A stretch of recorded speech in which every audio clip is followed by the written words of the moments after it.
సేవ చేయటానికి ఇక్కడికే వచ్చినప్పుడు మరి ఎంతమంది గుర్తించగలిగారు?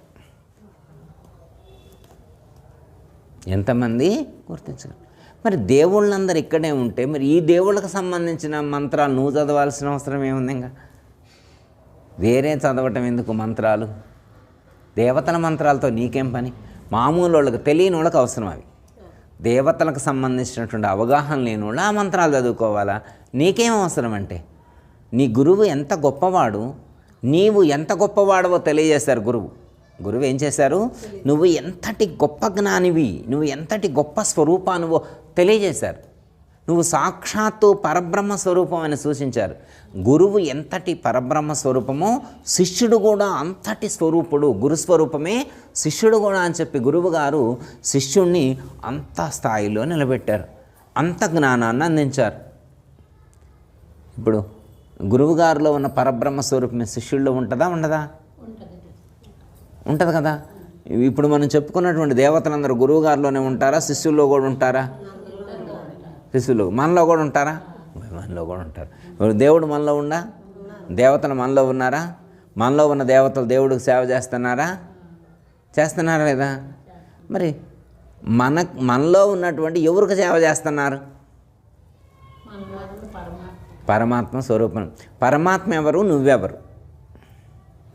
మనలో ఉన్న, మన శరీరంలో ఉన్న పరమాత్మకు దేవతలు సేవ చేస్తున్నారు. నువ్వెక్కడున్నావు? దేవతలందరూ సేవ చేస్తుంటే నువ్వేం చేస్తున్నావు అనుకోవాలా వద్దా? ఏనాయనా, ఇప్పుడు దేవుళ్ళందరూ ఇందులోకి వచ్చి మనలో ఉన్న దేవుడికి సేవ చేస్తున్నారు అన్నది అంజమ్మ గారు, అవునా? మరి దేవుళ్ళందరూ వచ్చి, దేవతలందరూ వచ్చి నీ శరీరంలో ఉండి నీ శరీరంలో ఉన్న దేవుడికి సేవ చేస్తుంటే నువ్వేం చేస్తున్నట్టు? నువ్వే అడిగిపోయి నువ్వేమన్నా దేవుడివా ఏంది? భలే ఉందిలే, నువ్వే దేవుడివా ఏంది అంటే ఇప్పుడు ఈ దేవతలందరూ నీకే సేవ చేస్తున్నారా ఏంది? నిజమేనా? భలే ఉంది, భలే చెబుతుందండి అంజమ్మ గారు. అంజమ్మ గారు దేవుడు అంట, ఈ దేవతలందరూ వచ్చి అంజమ్మ గారు సేవ చేస్తున్నారంట. మరి దేవతలందరూ వచ్చి నీకే సేవ చేస్తుంటే మళ్ళీ ఆ దేవుళ్ళకు నువ్వు మంత్రాలు చదివి వాళ్ళకి సేవ చేయాలంటే ఇప్పుడు నువ్వు గొప్ప, వాళ్ళు గొప్ప? ఇప్పుడు ఎవరు గొప్ప? దేవతలందరూ వచ్చి నీకు సేవ చేస్తున్నారంటే నువ్వే కదా గొప్ప. నీలో ఉన్నటువంటి ఆ పరబ్రహ్మ స్వరూపం సమస్త విశ్వాన్ని మొత్తాన్ని నడిపించేటువంటిది, సమస్త చరాచర జగత్తునందరికీ కూడా అధిష్టాన రూపంగా ఉన్నటువంటి ఆ పరబ్రహ్మం యొక్క అంశే నువ్వై ఉన్నావు కదా.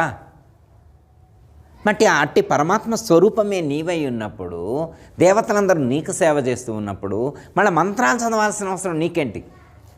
ఏవేవో మంత్రాలు. ఒక ఏమో అమ్మ ఇవాళ సోమవారం అందరూ తెలుసుకోనప్పుడు చదివారు, ఓకే. చదివే వాళ్ళ గూర్చి ఇవన్నీ కూడా చదివే వాళ్ళ గూర్చి, ఇవన్నీ చదివే వాళ్ళ గూర్చి. చదవకపోతే ఓకే, అర్థమైందమ్మా? చదవకపోతే ఓకే. ఎట్లా అంటే అమ్మ తల్లి, ఇప్పుడు ఎట్లా అంటే అమ్మ ఇక్కడ చదివితే తప్పని కాదు, అర్థమైందమ్మా? గాయత్రి చదివితే మంత్రి అని తప్పని కాదు.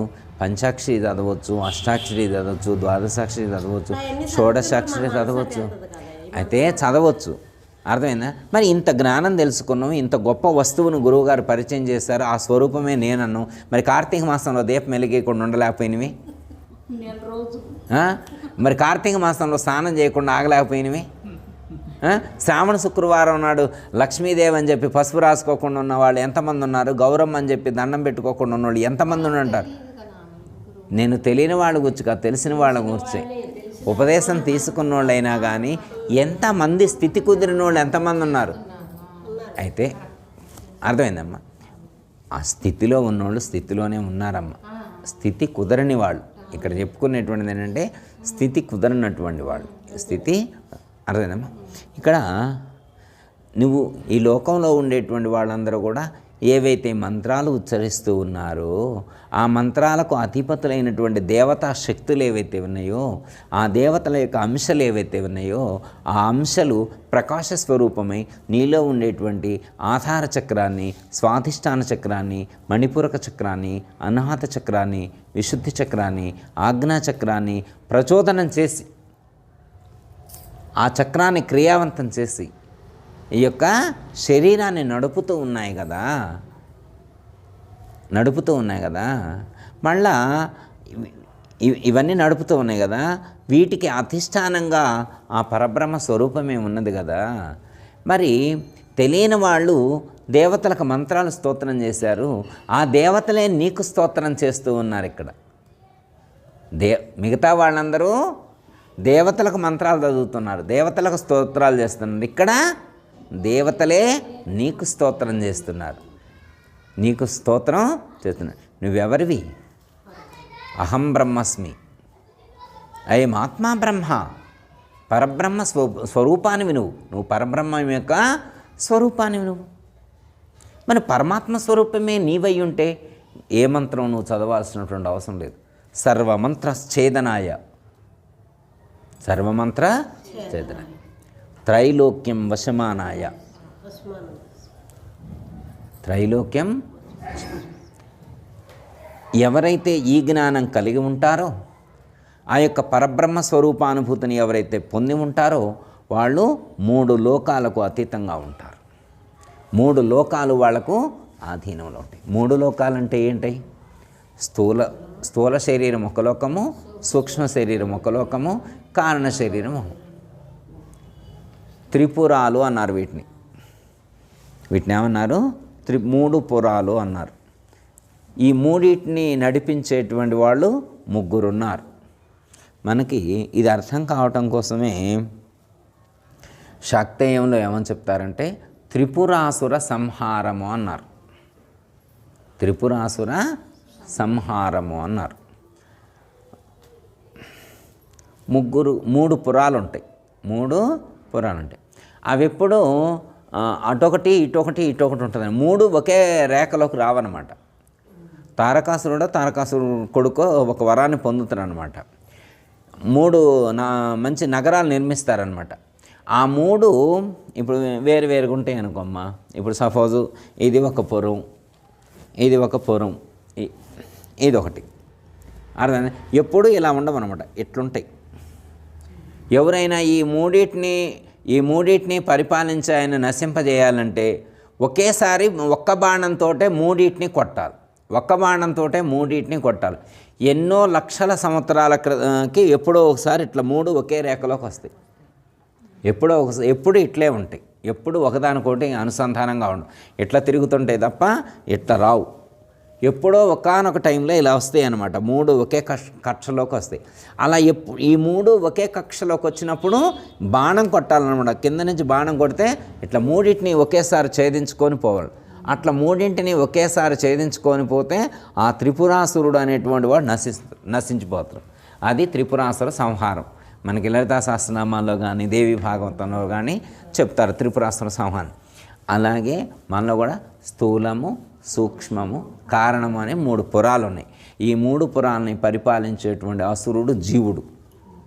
ఆ జీవత్వం అనేటువంటిది నశించాలి. అది అజ్ఞానంతో కూడి ఉన్న జీవుడు అతను.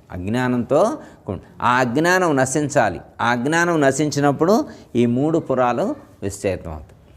ఈ 3 పురాలు ఒకే కక్షలోకి ఎప్పుడు వస్తాయంటే సుషుమ్నా నాడిని ఆశ్రయించే ఉన్నాయి. నువ్వు సంధించేటువంటి బాణం సుషుమ్నా నాడిలో నుంచి పైకి సంధిస్తే త్రిపురాసుర సంహారం జరిగిపోయింది. అర్థమైందమ్మా? త్రైలోక్యం వశమానాయి అంటే 3 లోకాలు నీకు ఎప్పుడు వశమవుతాయి అంటే 3 లోకాలు 3 శరీరాలకు సంకేతంగా చెప్తారు. స్థూలము, సూక్ష్మము, కారణము అనేటువంటి 3 శరీరాలు. అర్థమైందమ్మా? భ్రూమధ్య స్థానం స్థూల శరీరానికి సంకేతం, జాగ్రత్త అవస్థ. అర్థమైందమ్మా? స్వప్నావస్థలో సూక్ష్మ శరీరం పనిచేస్తాయి. అర్థమైందమ్మా?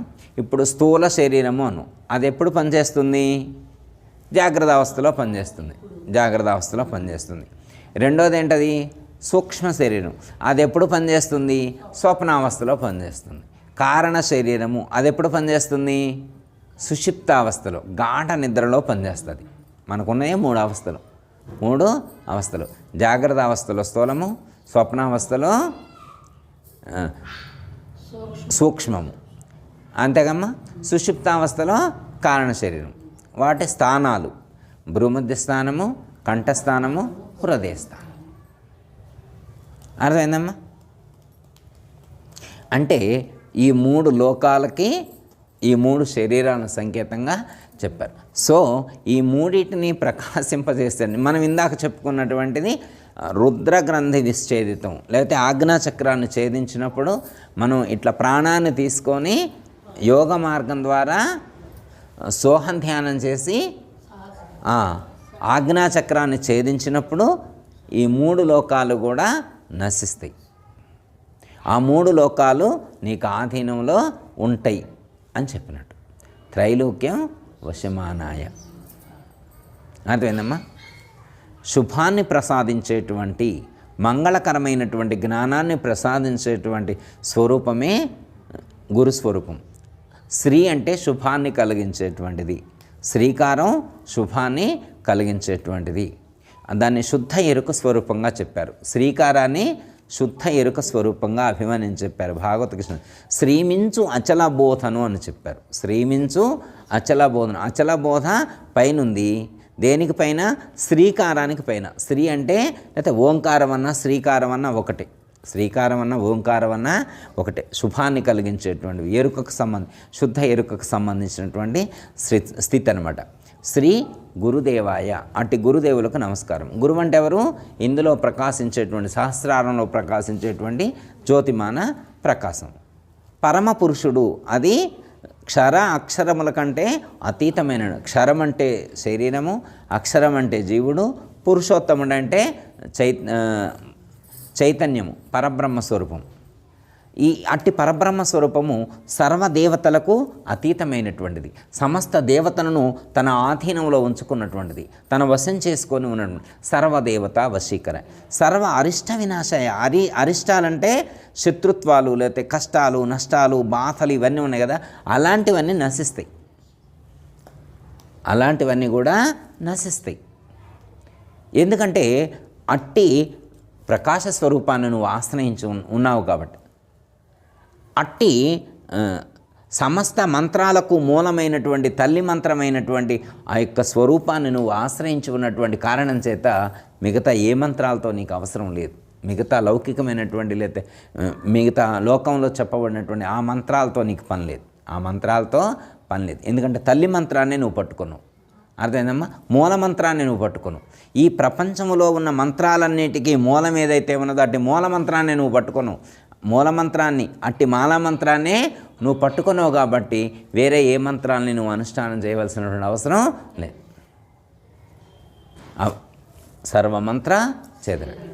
ఎవరైతే అట్టి మంత్ర అనుష్ఠానం చేసి అట్టి పరమాత్మ స్వరూపాన్ని అనుభూతి చెందుతారో వాళ్లకు 3 లోకాలు కూడా వాళ్ళ ఆధీనంలో ఉంటాయి.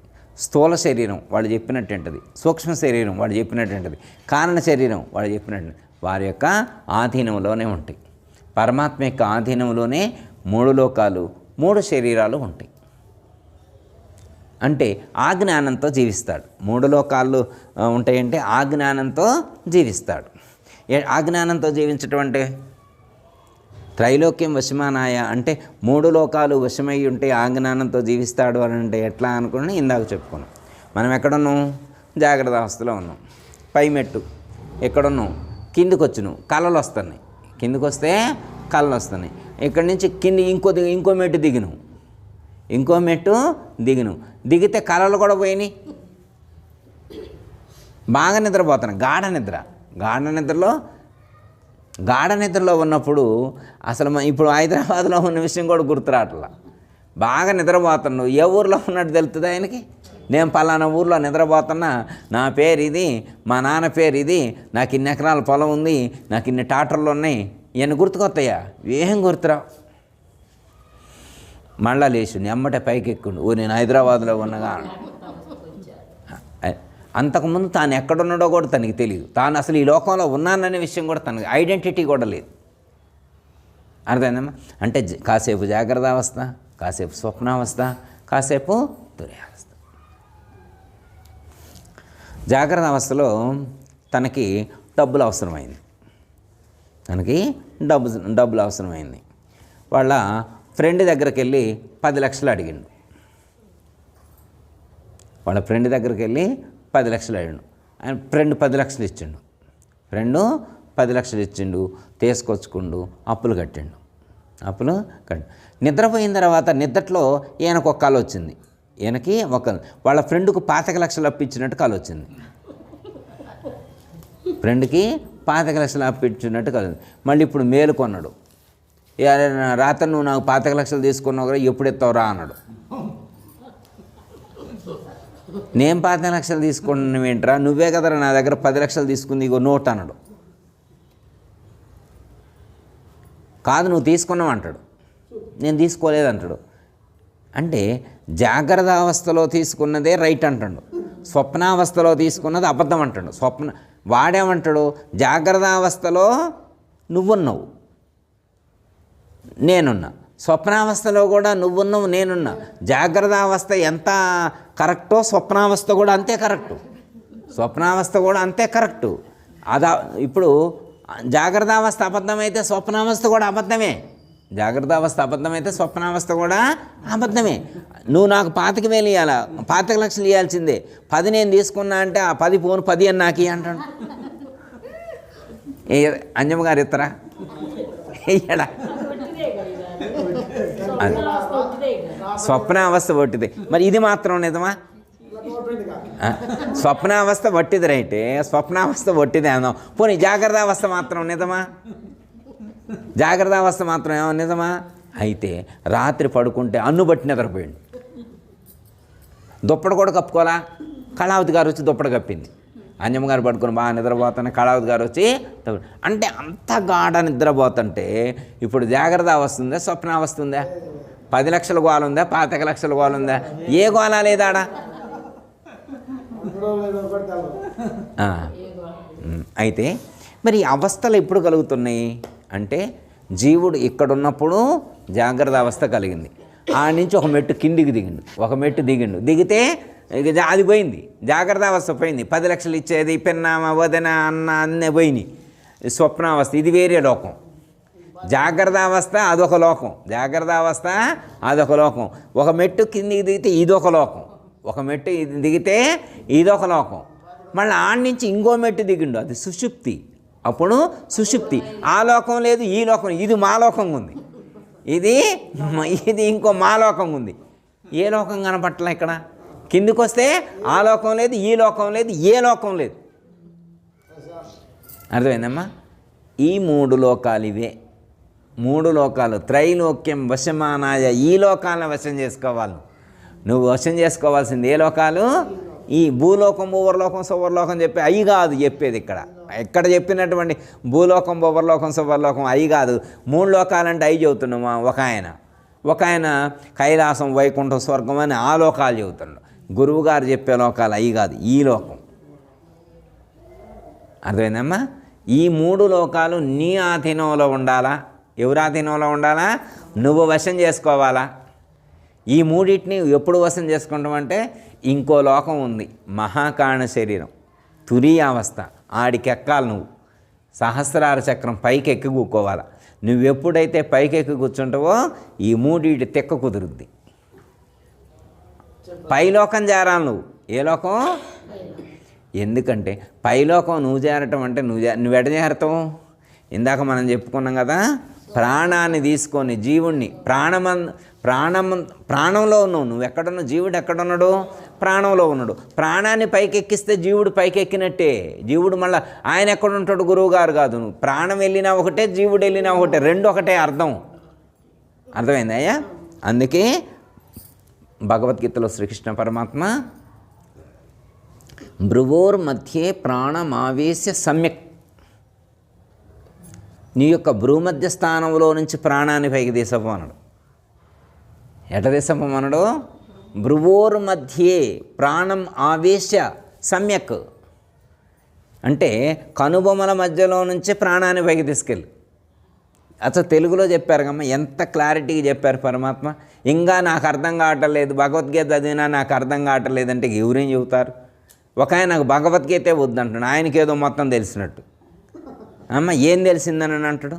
అసలు చదివితేగా భగవద్గీత మొత్తం 700 శ్లోకాలు, అందులో ఉన్నటువంటి తాత్పర్య సహితంగా, వ్యాఖ్య సహితంగా చదివి అర్థం చేసుకొని అందులో ఏమీ లేదని అప్పుడు చెప్పాలి.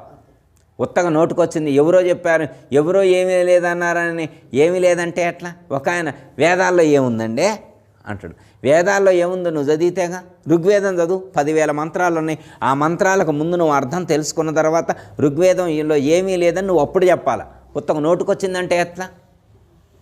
నాసదీయ సూక్తం, ఋగ్వేదంలో ఉన్నటువంటి దశమ మండలంలో నాసదీయ సూక్తం ఉంది. ఆ నాసదీయ సూక్తం పరిపూర్ణ సాంప్రదాయంలో చెప్పబడేటువంటి అచల పరిపూర్ణ పరబ్రహ్మాన్ని గురించి బలపరిచింది. నువ్వు చదివితే కదా తెలిసేది. వేదంలోనే ఉంది. మన అచల పరిపూర్ణ సాంప్రదాయం యొక్క మూలాలు నాసదీయ సూక్తంలో ఉన్నాయి, ఋగ్వేదంలో ఉంది. వేదం వద్దంటాడు. నువ్వు చదివితేగా, అర్థం చేసుకుంటే కదా. భగవద్గీత వద్దంటూ. భగవద్గీత నువ్వు చదవనా నాయన? చదివిన తర్వాత అర్థం చేసుకున్న తర్వాత ఏమీ లేదని చెప్పు. అదేనమ్మా. ఈ గురుమధ్య స్థానంలో నుంచి యోగ మార్గం ద్వారా, యోగ సాధన ద్వారా ప్రాణాన్ని పైకెక్కించిండు. అప్పుడు ఎప్పుడు పైకి ఎక్కుతారో వాడికి 3 లోకాలు అప్పుడు వశమవుతాయి. 3 లోకాలు ఎప్పుడు వశమవుతాయి? పైకి ఎక్కితే ఏముంది? నీ గురుస్వరూపం ఆడే ఉంది, నువ్వు కూడా ఆడే ఉంటావు. నువ్వు గురువుని చేరాలంటే గురువుగారింటికి పోవడం కాదు, ఆటో వేసుకొని. అర్థమైందా? ఒక ఆయన గురువుగారిని చేయాలన్నాడు, ఆటో వేసుకొని గురువుగారింటికి పోయిందంట. ఓ నాయన, ఆటో వేసుకొని గురువుగారింటికి పోవడం కాదురా, గురుస్వరూపం సహస్రారంలో ఉంది. ఎక్కడుంది గురుస్వరూపం? సహస్రారంలోకి ఎక్కించాలి జీవుణ్ణి ప్రాణాయామ సాధన ద్వారా. యోగ మార్గంలో భగవద్గీతలో పరమాత్మ పక్కాగా చెప్పారు. మరి ఇంట్లో పిల్లగాళ్ళు ఎన్ని ఉంటాయిగా గురువు గారు, మరి ఎట్లా మరి అయితే అమ్మ ఇప్పుడు అంటే అమ్మ ప్రాక్టీస్ చేయంగా అమ్మ ప్రాక్టీస్ చేయంగా అదే వస్తుందమ్మా. అయితే ఇదేంటంటే అమ్మ మనకు జ్ఞానం దృఢమయ్యేదాకా, ఆ జ్ఞానం అనుభూతి చెందిన తర్వాత ఇప్పుడు సహస్రారానికి చేరితే నీ సాధన పూర్తవుతుంది. అప్పుడు నువ్వు ఈ విశ్వమందంతటా ప్రకటితమవుతూ ఉంటావు. నీకున్నటువంటి ఆ వ్యష్టిభావం పోతుంది, వ్యష్టిత్వం అనేటువంటిది పోతుందన్నమాట. సమిష్టిత్వం ఏర్పడుతుంది. సమిష్టి స్వరూపంగా దర్శించగలగాడ. సర్వత్రా నేనే ఉన్నాను. మరి ఇందాక అన్నారా లేదా? లోపల నేనే ఉన్నా అన్నారా? నేనే దేవుణ్ణి అన్నారా లేదా? ఇప్పుడు ఇంతకుముందు శరీరానికి పరిమితమైన దైవం అయి ఉన్నారు. ఎప్పుడైతే జీవుడు సహస్రార చక్రంలోకి ఎక్కుతారో, సహస్రార చక్రంలోకి ప్రవేశించినప్పుడు అప్పుడు ఆ వ్యష్టిత్వం అనేటువంటిది తొలగిపోతుంది, ఆ అజ్ఞానం అనేటువంటిది తొలగిపోతుంది, జ్ఞానము ప్రకటితమవుతుంది. అప్పుడు ఏమవుతుంది?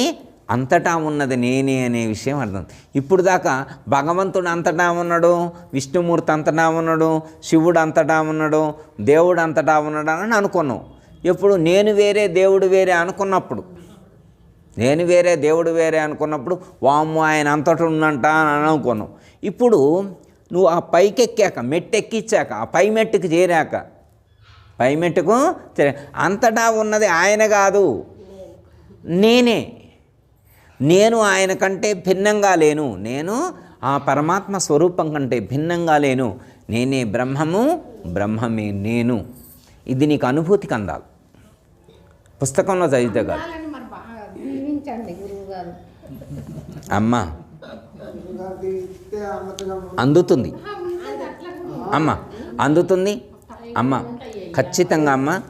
మనకి ప్రయత్నం చేస్తే, సాధన చేస్తే, ముందు వేరే వాళ్ళకి చెప్పడానికి కాకపోయినా కానీ మనకే అనుభూతికి అందుద్ది.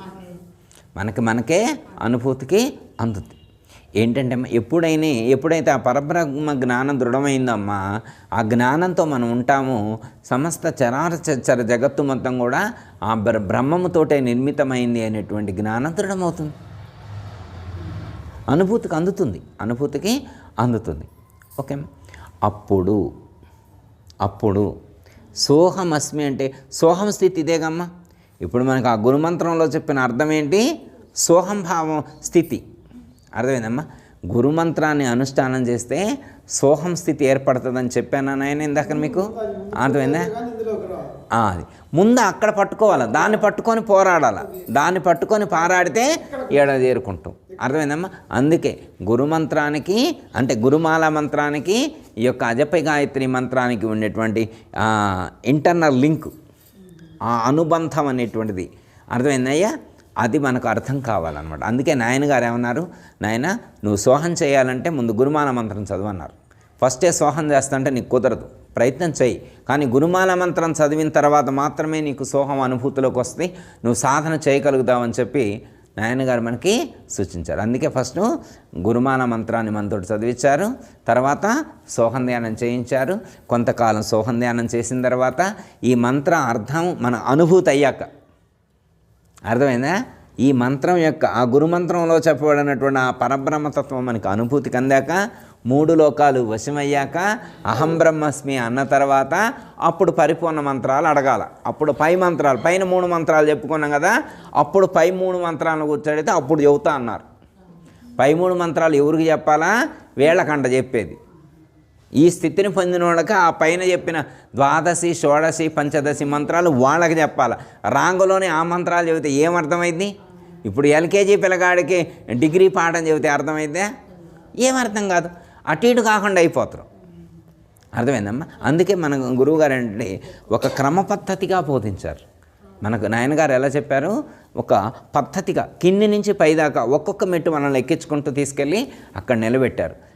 మరి ఒకసారి ప్రశ్నించారు, నాయన మరి మొదలచనము నిరగించద విదితముగా లేని ఎరుక వివరింతు పైన అని చెప్పి మొట్టమొదటి అచలం చెప్పాలన్నారు కదా, మరి మీరేంది మాకు ఇవన్నీ చెబుతున్నారని చెప్పి ప్రశ్నించారు. నిజమే నాయన, మొట్టమొదటి అచలమే చెప్పాలి. మరి అచలాన్ని చెబితే అర్థం చేసుకునే సామర్థ్యం నీకుండాలి కదా, అది ఎవరికి చెప్పాలని చెప్పారు? సాధన సంపత్తియు గల సాధకుడు ఒక నరుడు ఘోర సంసారమునను బాధపడలేక తన పుణ్యోదయమున గురుని దాంచి ఇరుడుతార భక్తిని అని చెప్పారు. సాధన చతుష్టయ సంపత్తి పూర్తయినటువంటి వాడు, అహం బ్రహ్మస్మి, సోహమస్మి, ప్రజ్ఞానం బ్రహ్మ, సర్వం కల్విదం బ్రహ్మ అనేటువంటి జ్ఞానస్థితికి వచ్చినటువంటి వాడికి పరిపూర్ణ బోధ చెప్పమని చెప్పారు నాయన గారు. వాళ్ళ గురువుగారి దగ్గర ఆ పద్ధతిలో వారు నేర్చుకున్నారు, మనకి కూడా ఆ పద్ధతిలోనే అందించారు. మనం కూడా ఆ పద్ధతిని అనుసరిస్తున్నాం. ఆ మంత్రాలు తెలియకనా, పరిపూర్ణ మంత్రాలు గురువుగారికి రాకనా, మనకి రాకనా వచ్చినాయి. కానీ గురువుగారు ఒక పద్ధతిలో ముందుకు తీసుకెళ్లారు. కింది నుంచి పైదాకా ఒక్కొక్క మెట్టు ఎక్కించుకుంటూ వెళ్ళి మనకి పూర్తిగా సాంఖ్యం అర్థమై, తారకం అర్థమై, అమనస్కం అర్థమై, మహావాక్యాలు రూఢిపరుచుకున్న తర్వాత అప్పుడు శుద్ధ ఎరుక అంటే ఏంటి, లేను ఎరుక అంటే ఏంటి, పరిపూర్ణం అంటే ఏంటి, అసలు పరిపూర్ణాన్ని నువ్వెందుకు తెలుసుకోవాలి, ఎరుకని ఎందుకు విడిచిపెట్టాలి, ఈ జ్ఞానాన్ని అందించారు. ఎరుక లేదంటే ఉత్తగానే లేకుండా పోయింది. ఎరుక లేదా? ఈ మొత్తం కనపడేది ఎరుక కాదా? నువ్వు ఎరుక కాదా? నువ్వు ఎరుక కాదా? అది ఉన్న ఎరుకో లేని ఎరుకో ఏదో ఒక ఎరుక అంటూ ఉందా లేదా? పుట్టలేదంటాడు. పుట్టకపోతే పుట్టుట గుట్టుట లేకన పుట్టే గిట్టేటి ఎరుక అన్నారు. భాగవత స్నేహితుల వారు ఉత్తగనడా? అది పుట్టేటిది గిట్టేటిది ఈ ఎరుక, పుట్టే గిట్టేటి ఎరుక అన్నారు. రాకడ పోకడ కలిగిన ఒకదానికి రాకడా ఉంది, పోకడా ఉంది. ఒకటి పుట్టిద్ది, గిట్టిద్ది. ఒకటి పుట్టదు, పుట్టే గిట్టేది ఒకటి ఉంది, పుట్టని గిట్టనిది ఒకటి ఉంది. రాకడా పోకడా కలిగింది ఒకటి ఉంది, రాకడా పోకడా లేనిది ఒకటి ఉంది. ముందు ఇది అర్థమైన తర్వాత, ఈ మెట్టెక్కిన తర్వాత ఆ పై మెట్టు ఎక్కాలి. అప్పుడు పై మంత్రాలు, అప్పుడు పైన చెప్పినటువంటి ఆ మంత్రాలను మనం అందుకునే ప్రయత్నం చేయాలి. దాన్నైనా మనం మరి గురువుగారు చెప్పినటువంటి పద్ధతిగా ఈ యొక్క మంత్రాలని, గురుమాల మంత్రాన్ని అనుష్ఠానం చేద్దాం. సోహం మంత్రాన్ని ధ్యానం చేద్దాం. ఒక జ్ఞానం స్థిరమైన తర్వాత, 3 లోకాలను వశం చేసుకున్న తర్వాత, స్థూల సూక్ష్మ కారణ దేహాలు వాటికి సంబంధించినటువంటి సమగ్ర జ్ఞానం అనుభూతికి చెందిన తర్వాత, మహాకారణ శరీరాన్ని గురించి తెలుసుకొని, కైవల్య శరీరాన్ని గురించి తెలుసుకొని, తురీయ స్థితిని పొందిన తర్వాత, శుద్ధ ఎరుక స్థితిని పొందిన తర్వాత, అప్పుడు గురువుగారి దగ్గరకు వచ్చి ఆ పరిపూర్ణ సూచన చేయించుకొని పరిపూర్ణ సంజ్ఞ పొంది, అప్పుడు ఇంకా ఆ స్థితిని పొందిన తర్వాత ఇక బడికి పోవక్కల. ఇక అప్పుడు మీరు ఆశ్రమానికి అక్కడికి వచ్చినా రాపోయినా కాదు. ఎప్పుడైనా ఎంత స్థితి పొందిన తర్వాత కూడా మళ్ళీ నువ్వు ఆశ్రమానికి ఎందో రావట్లేదని ఒక ఆయన ఎన్నాళ్ళు రావాలండి గురుగారి కాడికి ఎన్నాళ్ళు రావాలంటాడు. ఎవరు రమ్మన్నారు అమ్మ? ఇప్పుడు ఎట్లా ఉంటుందంటే డాక్టర్ గారి దగ్గరికి వెళ్ళిండు, మోకాళ్ళ నొప్పులన్నీ అన్నాడు. ఒక 3 నెలలు తిరిగిండు. అప్పుడు ఆయన అడిగిండు, ఎన్నాళ్ళు రావాలండి అన్నాడు. ఎన్నాళ్ళు రా, నీకు నొప్పులు తగ్గేదాకా రావాలి. ఎన్నాళ్ళు రావాలా? ఒక హోటల్లో పోయిండు తింటాడు. ఎంతసేపు తింటావా అన్నాడు. ఆకలి తీరేదాకా తింటా. ఎంతసేపు తింటామంటే ఆకలి కడుపు నిండేదాకా తింటా, ఆకలి తీరేదాకా. మరి ఎప్పుడు దాకా రావాలండి ఆశ్రమం? నీకు గుణం కుదిరేదాకా, నీకు భ్రాంతిరహితం అయ్యేదాకా రావాలి. అజ్ఞాన భ్రాంతి ఛేదింపబడేంత వరకు కూడా గురువు దగ్గరకు రావాల్సింది. మరి నాకు భ్రాంతి రహితమైందని గురువుగారు. అయిందండి గురువుగారు, నాకు మొత్తం భ్రాంతి మొత్తం పోయింది, ఇప్పుడు అజ్ఞానం లేదు, నేను బాగా జ్ఞానంతో ఉన్నా, నాకు జన్మరహితం అయింది, ఈ ఎరుక లేదని నాకు అర్థమైంది. మాకు ఎవరు రమ్మన్నారు నేను ఇప్పుడు? అందుకే ఇందాక మనం ఏమనుకున్నాం, ఇప్పుడు గురువుగారు చెప్పే బోధ విన్న తర్వాత పరీక్ష పెడతారు గురువుగారు. అర్థమైంది? గురువుగారితో పరీక్ష పెట్టించుకోవాలా వద్దా? గురువుగారు పరీక్ష పెడుతూనే ఉంటాడు, కానీ శిష్యులకు తెలియకుండా పెడుతుంటాడు. మిగతా కాలేజీల్లో కానీ స్కూల్స్లోనైతే రేపు పరీక్ష ఉందో నువ్వు రా అంటాడు, రేపు పరీక్ష ఉంది రా అంటాడు. కానీ గురువుగారు పరీక్ష ఎలా ఉండదు, రేపు ఆశ్రమం గాడికి రా అంటాడు. అదే పరీక్ష వీడికి తెలీదు. రేపు ఆశ్రమం గాడికి రా అంటాడు, వాడు రాడు. అంటే గురువుగారు పరీక్ష ఏమని పెట్టిండు, నువ్వు ఆశ్రమానికి అడిగి రా అన్నాడు, వాడు రాలేదు. గురువుగారు అనుకుంటాడు, వాడు ఫెయిల్ అయింది అనుకుంటాడు గురువుగారు. మళ్ళీ చెప్పడు, నీకు పరీక్ష పెట్టా నువ్వు ఫెయిల్ అయినవని గురువుగారు చెప్పడు. ఓ వీడు ఫెయిల్ అయిండు, వీడు సరిపోడు, శిష్యుడుగా వీడు సరిపోడు, ఓకే కొన్నాళ్ళు అయిన తర్వాత మళ్ళీ పెడదాం పరీక్ష, పాస్ అయితే నేను చూద్దాం అనుకుంటాడు. మళ్ళీ ఈసారి ఇంకోటి చెబుతారు, ఈసారి ఇంకో పరీక్ష పెడతారు. వాడికి చెప్పడు, గురువుగారే అనుకుంటాడు, గురువుగారే టెస్ట్ చేస్తారు. పర్లేదులే వీడు కొద్దిగా మార్పు వచ్చింది, ఇంతకు ముందుకి ఇప్పుడు కొద్దిగా మారిండు అనుకుంటాడు. గురువుగారు పరీక్ష పెట్టడానికి రమ్మండు, గురువుగారు రమ్మంటమే వాడికి పరీక్ష, గురువుగారు రమ్మంటమే పరీక్ష. వాడు రావటమే వాడు ఉత్తీర్ణత అనుత్తీర్ణత అనేటువంటిది ఉంటుంది. వచ్చిన తర్వాత చూడాలి, మన ప్రవర్తన కూడా చూడాలి. వచ్చిన తర్వాత కూడా మనకి గురుగీతలో చెప్పిన ధర్మాలు, గురువుకి ధర్మాలు చెప్పారు, శిష్యుడికి ధర్మాలు చెప్పారు. ఒక 2 మాటలు గుర్తు చేస్తా. మనకి బళ్ళా ఈశ్వరరావు గారు ఉన్నారు, వాళ్ళ ఇంటికి రమ్మన్నారు. వాళ్ళ ఇంటికి వెళ్తా అని చెప్పి బయలుదేను వదిలేమ్మ. అయితే వాళ్ళ ఇంటికి వెళ్ళిన తర్వాత ఆ రోజు వారికి కోర్టులో కేసు ఉంది, వెళ్ళాలన్నమాట. కోర్టులో కేసు ఉంది, జడ్జి వారు కోర్టులో కేసు ఉంటే వెళ్ళాలంటే గురువుగారు వచ్చిన రోజు నేను వెళ్ళాల్సి వస్తుంది ఆడికి. వారు చెప్పారు, ఇది గురువుగారు నాకు పెట్టిన పరీక్ష, గురువుగారు నాకు పెట్టిన పరీక్ష. అయితే నాయనగారు ఇట్లా అక్కడ తప్పనిసరి పరిస్థితుల్లో వెళ్ళాల్సి వస్తుంది, అక్కడ పూర్తి చేసుకొని నేను వెంటనే వస్తాను, మీరు ఇక్కడ ఉండండి ఆయన అని చెప్పి వారు వెళ్ళి ఆ డ్యూటీ చేసి వచ్చారు.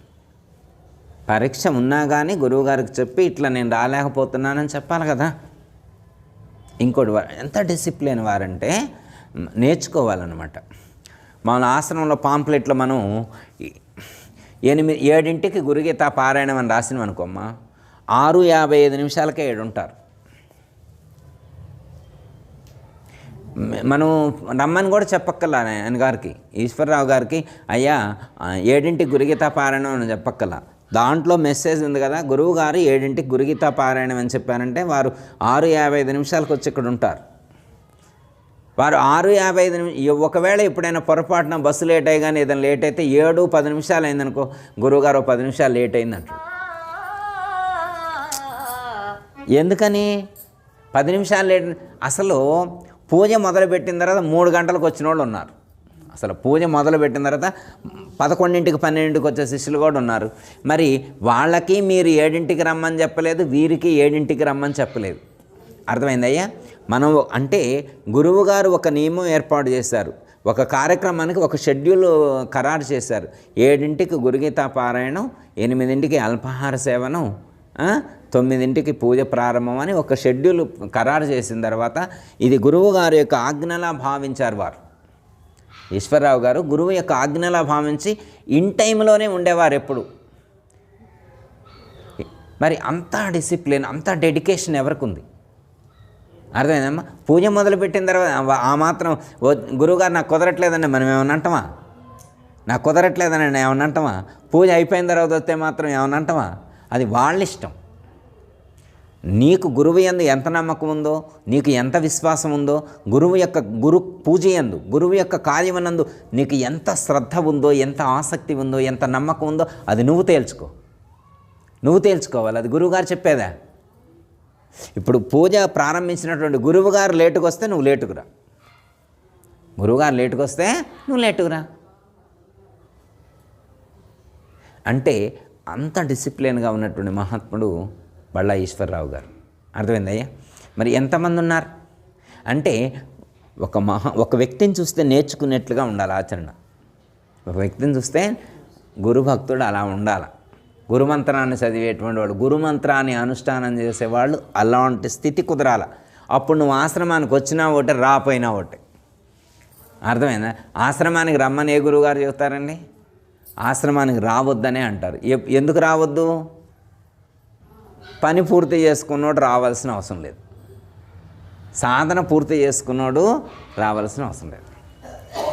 కానీ సాధన పూర్తి చేసుకున్నటువంటి వాడు కూడా వస్తే ఇట్లా చేసుకోండి అని చెప్పొచ్చు. నేను ఇట్లా చేస్తున్నా, మీరు కూడా ఇలా చేయండి అని చెప్పొచ్చు. ఇప్పుడు ఈశ్వరరావు గారు ఉన్నారనుకో, వారు 7:00కల్లా వచ్చేస్తారనుకో, వాళ్ళ పక్కన ఉన్నాయని చూసి 7:00కి ఆయన కూడా రావాలి. అబ్బా ఆయన గారు 7:00కల్లా వస్తున్నాడు. 74 సంవత్సరాల వయసులో ఆ వ్యక్తి ఆశ్రమానికి 7:00 లోపులోనే వస్తున్నారంటే 32 సంవత్సరాల వ్యక్తి ఇంకెంత ముందు రావాలా? ఏనాయనా రావాలా వద్దా తల్లి? మరి రావట్లేదంటే ఏంటి అర్థం? ఏది నీకేది భక్తి? ఏది? నేను మళ్ళీ ఉపన్యాసం చెప్పేప్పుడు నేను అంత భక్తుడిని ఇంత భక్తుడిని దీర్ఘాలు ఇచ్చి ఉపన్యాసాలు చెబితే ఏం సుఖం? దీర్ఘాల్లో ఏముంటుంది నాయన? ఆచరణలో ఉండాలి. ఆచరణలో లేని దీర్ఘాల్లో ఏం సుఖం? పద్యాల్లో పాటల్లో ఉంటుంది వేదాంతం. స్థితి అక్కడుందా? జీవితంలో ఉండాలి ఆచరణ. గురుత్వం జీవితంలో కనపడాలి, శిష్యత్వం జీవితంలో శిష్యుల లక్షణాలు కనపడాలి, గురువు లక్షణాలు కనపడాలి. అప్పుడు నువ్వు గురుభక్తుడు అని గుర్తు. ఊరికనే గురుభక్తుడు అవుతావా? ఊరికనే శిష్యుడు అయిపోతావా? అర్థమైందేనా? మరి గురువు అంటే ఎంత స్థానం? దేవతలకు కూడా అంత స్థానం ఇయ్యలేదు. ఈ ప్రపంచంలో ఉన్నటువంటి 14 లోకాల్లో కూడా 3,000,000 దేవతలకు ఎవరికి కూడా ఇవ్వనంత గొప్ప స్థానంలో గురువుని కూర్చోబెట్టారంటే, అంత గొప్ప గురువు నీకు ఉన్నాడంటే నువ్వు ఎంత గొప్పగా ఆ గురువుని కీర్తించాలి, ఎంత గొప్పగా గౌరవించాలి, ఎంత భక్తితో ఉండాలి, ఎంత వినయవిధేయతలు కలిగి ఉండాలి, ఎంత వినమ్రంగా ఉండాలి. ఏదో ఆ లక్షణాలు ఉండదు శిష్యుడికి? అహంకారం, గర్వం, దంభం, దర్పం, ఈర్ష్య, అసూయ వీటితోటే ఇంకా కొట్టుకుంటూ ఉంటే ఇక నీవు ఎప్పుడు మహాత్ముడు అవుతుంది, ఎప్పుడు గొప్పవాడు అవుతుంది? అవన్నీ తొలగిపోవాలి తండ్రి. అవన్నీ మార్చుకోవాలి, తగ్గించుకోవాలి, తొలగించుకోవాలి. అప్పుడు గురువును చేరినందుకు, ఈ జన్మకు వచ్చినందుకు సార్థకత. ఇప్పుడు ఈ జన్మకు వచ్చామంటే మన తల్లి ఎంత కష్టపడితే ఈ జన్మ వచ్చింది. 9 మాసాలు మోసి పురిటి నొప్పులు అనుభవించి ఎంత నరక యాతన అనుభవిస్తే ఈ జన్మ వచ్చింది మనకి. ఊరికనే జన్మించామా అయ్యా? ఈ లోకంలో మనం పుట్టామంటే తల్లి పురిటి నొప్పులు 9 నెలల మోసి ఎంత బాధను అనుభవించి మనకు జన్మించిందంటే, ఆ తల్లి పునర్జన్మెత్తి మనకు జన్మనిచ్చిందంటే, ఆ తల్లి రుణం నువ్వు ఏమిస్తే తీర్చుకుంటావు? నన్ను ఎంత కష్టపడి రూపాయి పొదుపు చేసి నా తండ్రి నన్ను పోషించాడంటే, తను తినకుండా కూడా కష్టపడి నా జీవితాన్ని నిలబెట్టి నన్ను ఇంత వాణి చేశాడంటే, ఆ తండ్రి రుణం నువ్వేమిస్తే తీరుద్ది. మరి తల్లిదండ్రులు అంత గొప్ప జీవితాన్నిచ్చి, జన్మనిచ్చి, మనల్ని పెంచి పోషించి చేసి, నాయన ఒక గురువుని ఆశ్రయించి జన్మ తరింపజేసుకుంటే, గురువుని ఆశ్రయిస్తే ఆ గురువు మాత్రం ఎంత కష్టపడి ఎంత గురువు గారికి ఎంత సేవ చేసి అంత జ్ఞానాన్ని సంపాదించుకొని ఒక్కొక్క అక్షరాన్ని లోపల భద్రపరుచుకొని వచ్చిన శిష్యులకు బోధిస్తే, వాడు అశ్రద్ధగా గురువు ఇటు చెబుతుంటే అటు వింటే ఆ తల్లిదండ్రుల కష్టమేం కాను, ఈ గురువు యొక్క జ్ఞానమేం కాను? ఏమి శిష్యుడు? ఇట్లాంటి వాళ్ళేనా శిష్యులు? గురువు బోధ చేస్తుంటే అటొక మాట ఇటొక మాట, చెవులటు కళ్ళిటు ముక్కొక్కెళ్ళి మనసు ఇంకో చోటు పెడితే ఆయన శిష్యుడు? వాళ్ళండి శిష్యులు? వాళ్ళ తరించేది?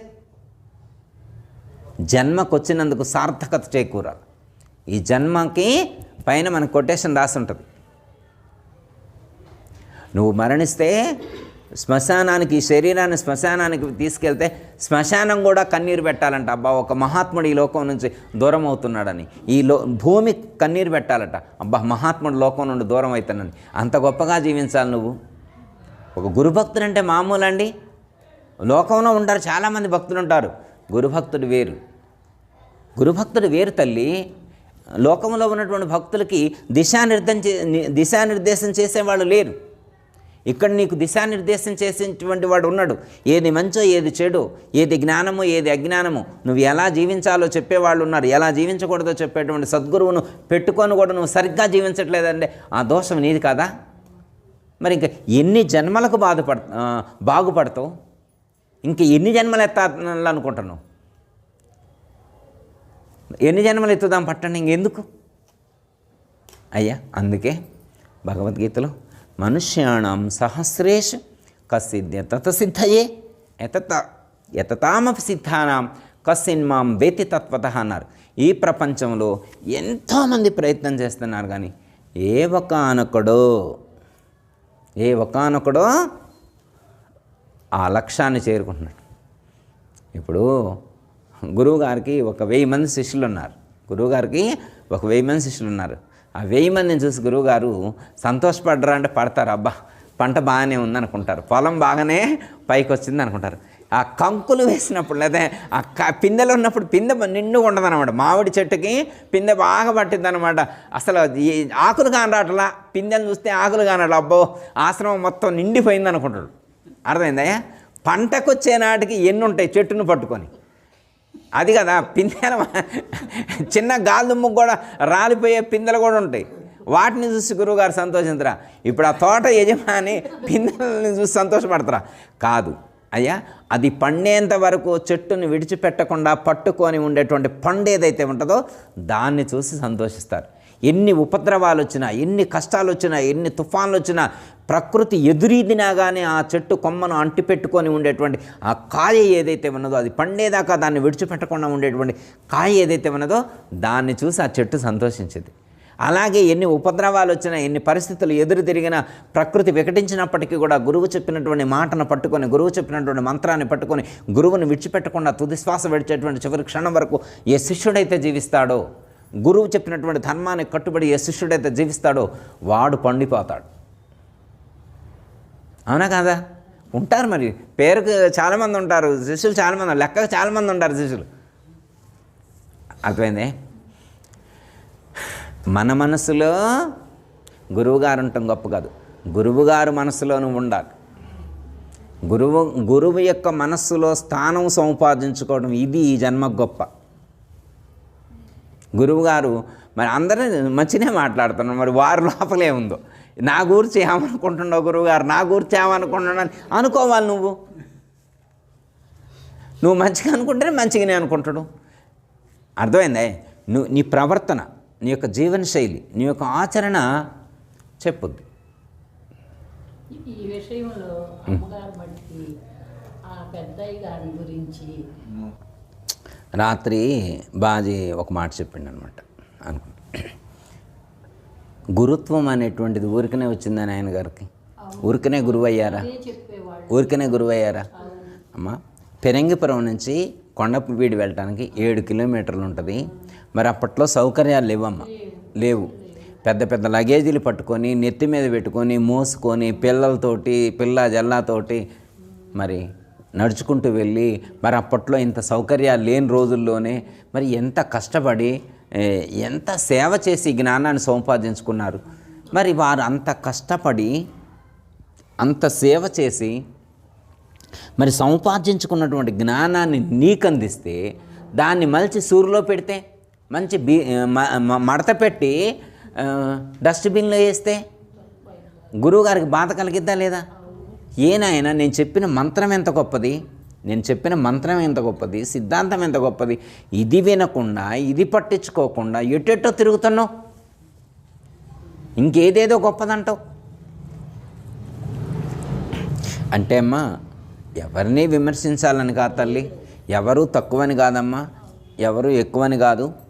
ఒక్కటే ఫండమెంటల్, గురువు చాలా కష్టపడి, ఎంతో సేవ చేసి, ఎంతో ఎన్నో ఇబ్బందులు కోర్చుకొని ఇంత గొప్ప జ్ఞానాన్ని వారు సంపాదించి వారు సంపాదించినటువంటి ఆస్తిని మనకిస్తే దాన్ని మనం సద్వినియోగం చేయకపోతే వారు బాధపడతారు.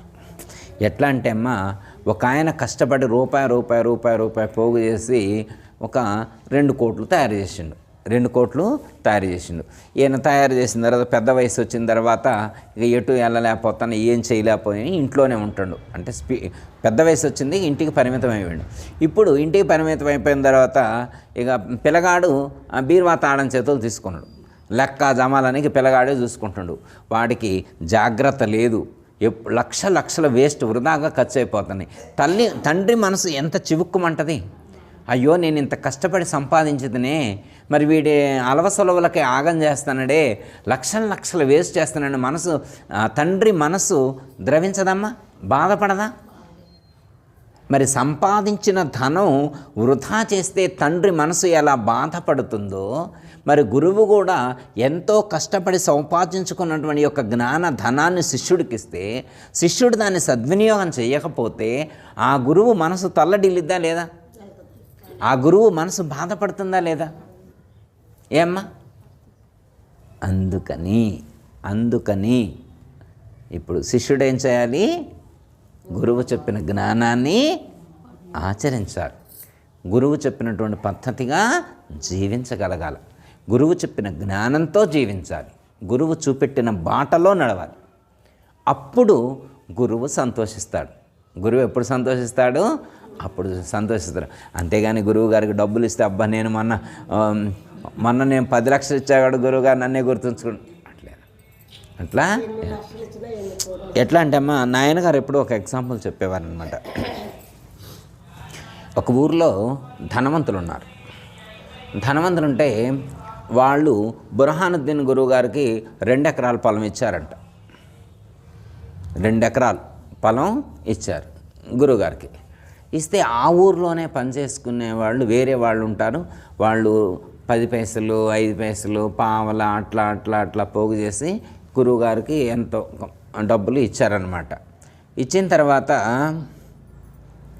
ఈ 2 ఎకరాల పొలం ఇచ్చిన వాళ్ళు ఉంటారు కదా, వాళ్ళు మన గురువుగారిని అడిగారు, ఏం గురువుగారు, మరి మీరు ఇప్పటివరకు చాలామంది శిష్యులు ఉంటారు కదా, మీకు చాలామంది శిష్యులు ఉంటారు కదా, మరి ఎంతమంది శిష్యుల్లో మీకు ఇప్పుడు ఏ శిష్యుడు అంటే ఇష్టం, మరి మీకు ఇప్పటివరకు ఏ శిష్యుడు ఎక్కువ ఇచ్చుంటాడో, ఏది గొప్ప, ఎవరు గొప్ప అని అడిగారంట.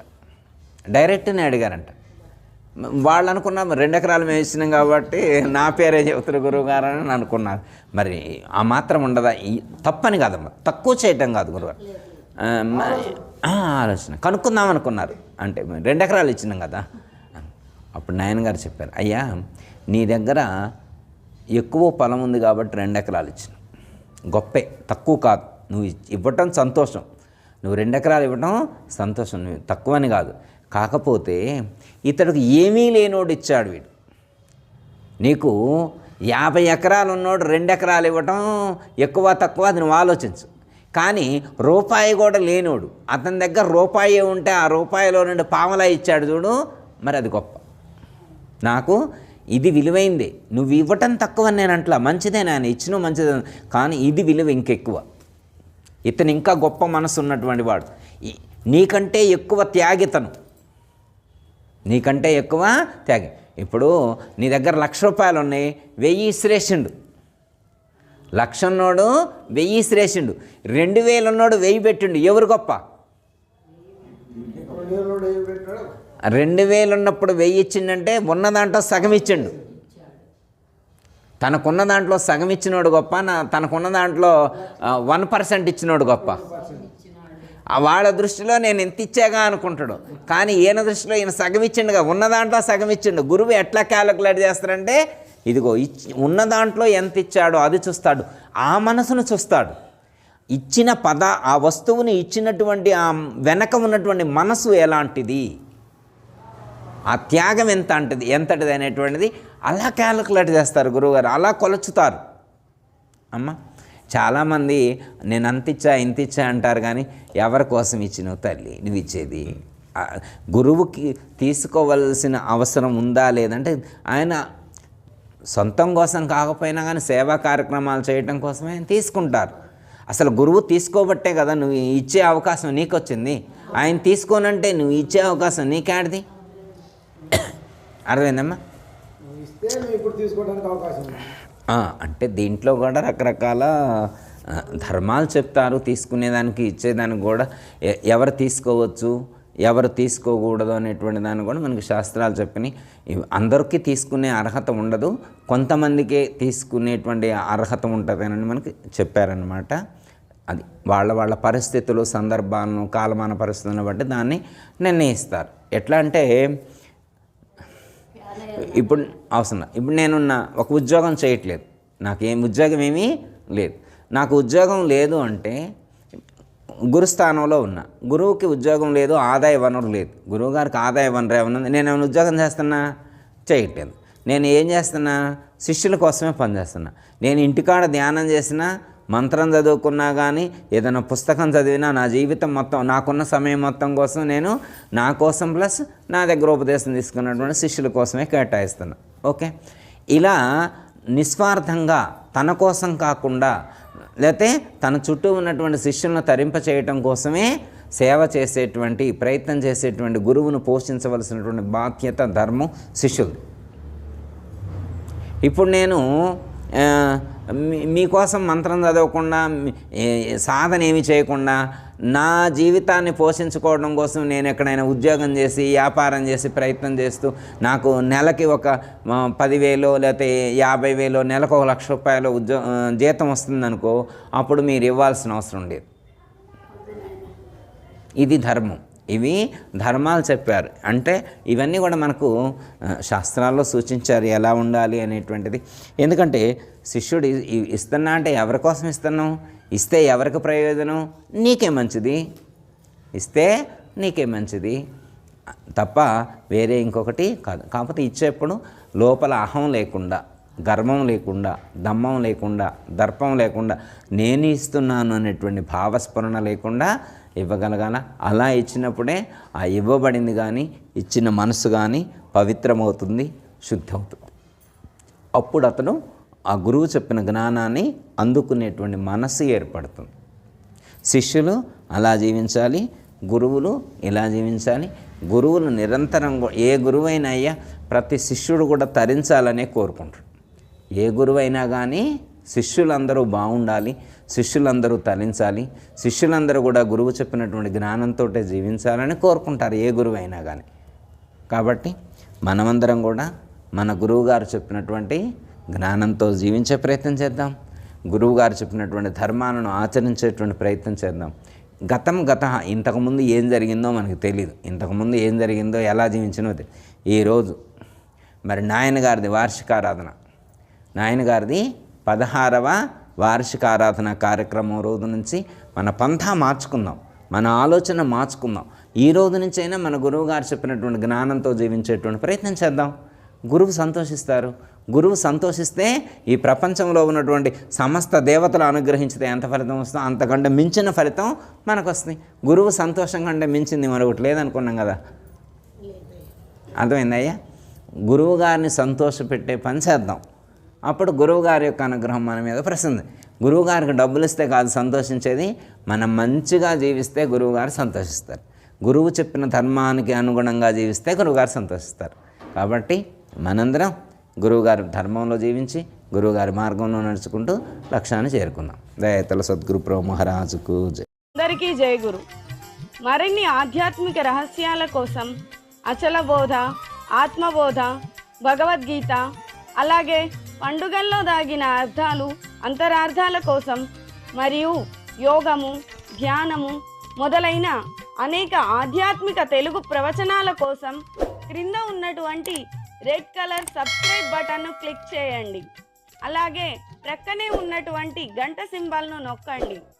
అలాగే ఈ వీడియో మీకు నచ్చినట్లయితే లైక్ చేయండి మరియు షేర్ చేయండి. జై గురు.